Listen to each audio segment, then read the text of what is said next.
Olá! Gostaria de dividir com vocês uma coisa que eu li nesse Shabbat, no livro Kohelet, com as explicações do Rav Ari Friedman, 6º capítulo, no comentário.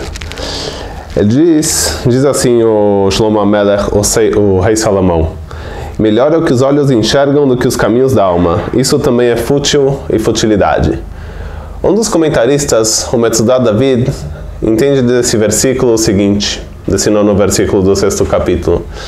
Ele diz que seria bom se a pessoa conseguisse ver para onde a sua alma vai depois do falecimento e o que acontece com a alma, para ela poder corrigir os seus erros e fazer o correto.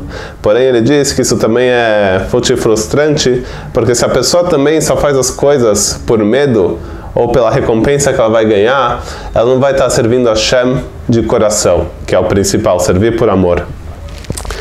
Já tem outra explicação que diz que essas são as palavras de uma pessoa que é descrente.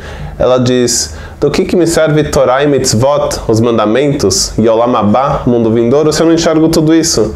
Se é uma coisa que eu vejo, não tem valor. Então, para mim, isso tudo é fútil e frustrante, eu não acredito nisso, eu não faço. Mais para frente, a Gemara, em Yomá, ela diz o seguinte: a Gemara entende esse pasuk, esse versículo, da seguinte maneira. Ela diz que, na verdade, o que os olhos veem traz um prazer muito grande. Ou seja, ela diz que ver uma mulher é mais prazeroso que o ato em si. Como entender isso? Diziam nossos comentaristas, nossos Rahamim, que quando a pessoa deseja muito uma coisa, um bem material, ela tem uma imaginação, ela fantasia muito sobre isso que ela quer. Ela fica desejando, imaginando, e quando ela consegue alcançar o objetivo dela, ela vê que o prazer da conquista, o prazer real que ela conseguiu é muito menor do que ela tinha imaginado. Então os nossos sábios falam que os nossos olhos, eles desejam muito mais, a nossa imaginação consegue potencializar muito mais um prazer do que o próprio prazer em si, do que o próprio ato.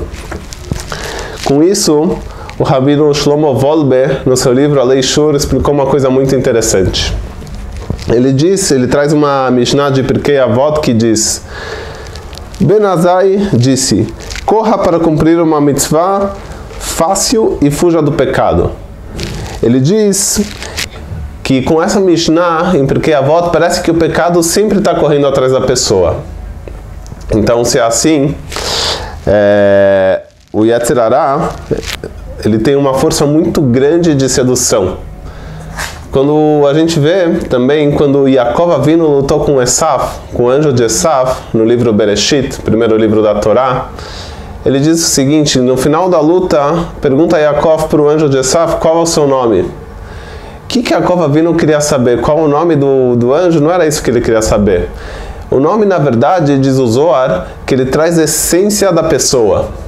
Então, o Yaakov Avinu, ele queria saber qual a essência do mal. E o que respondeu o anjo? Para que você quer saber meu nome? Isso é insignificante, ou seja, o mal não tem essência nenhuma. É tudo ilusão. A gente está sendo enganado toda hora. Então isso que Yaakov Avinu queria descobrir na luta dele contra o Yetzer Hara, o anjo de Esav. Mais para frente, um passo para frente, diz o Rav Wolbe que se a gente tem que estar correndo atrás das mitzvot e fugindo do pecado, faça uma mitzvah fácil e fuja do pecado, parece que o pecado está toda hora, o Yetzer Hara, correndo atrás da gente tem que fugir. E a mitzvah, a gente tem que correr para fazer ela. Então, onde está o livre-arbítrio? Onde está o equilíbrio das coisas aqui? Se eu tenho uma vontade muito grande de fazer uma coisa errada, e essa errada toda hora está na minha cabeça, me dá vontade, eu quero muito, e a coisa boa parece uma coisa, tipo, seca, não tem recompensa nenhuma, não me atrai. Onde está o equilíbrio? Parece, a princípio, é injusto tudo isso que está acontecendo.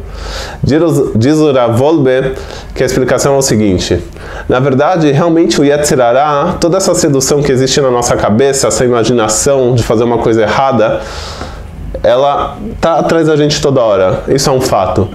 E as mitzvot, estudos de Torá, os mandamentos e as coisas boas, teoricamente parecem que elas são secas, porém o prazer de fazer uma mitzvah que é uma coisa eterna, é muito maior do que toda a sedução que o Yetzer Hara, ou seja, que a má inclinação traz pra gente. E se a gente cumprir isso, esse prazer que a gente vai conseguir equilibra toda a balança e de novo a gente consegue ter as coisas em proporção, em equilíbrio. Então não é que a gente pode falar, não é justo, a sedução é muito mais forte, fazer a coisa certa é difícil, não, porque o prazer de fazer a coisa difícil justamente é o que equilibra a balança. Quem nunca sentiu um prazer em poder ajudar uma outra pessoa? Não um prazer físico, é um prazer espiritual. E esse prazer é o que equilibra toda essa balança.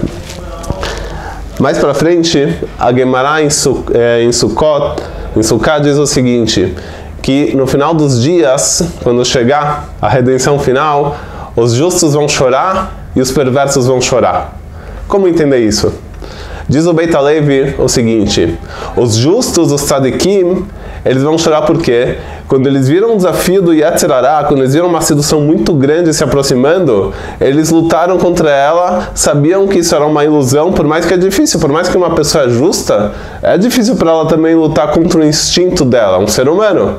Então ela conseguiu lutar contra isso, ela viu que era uma montanha, ela falou, uau, consegui superar toda uma montanha, olha o que era essa ilusão, e eu consegui superar. Ela vai chorar de alegria. Então, como entender o choro do perverso? O perverso vai ver que tudo que ele fez de ruim, toda a maldade, toda a crueldade, coisas não boas que ele fez, era fruto de uma ilusão. E qual a essência dessa ilusão? Um nada, um vazio. É que nem um fio de cabelo. Ele vai chorar porque ele não conseguiu nem superar um fio de cabelo, uma coisa sem essência nenhuma. Então, que Bezrat Hashem, a gente tem a força para correr atrás do que é correto, fugir das coisas erradas, saber que existem muitas ilusões nesse mundo, muitas coisas que não confundem, mas o prazer verdadeiro estão nas coisas ruhaniot, nas coisas espirituais. Obrigado e Shabbat Shalom.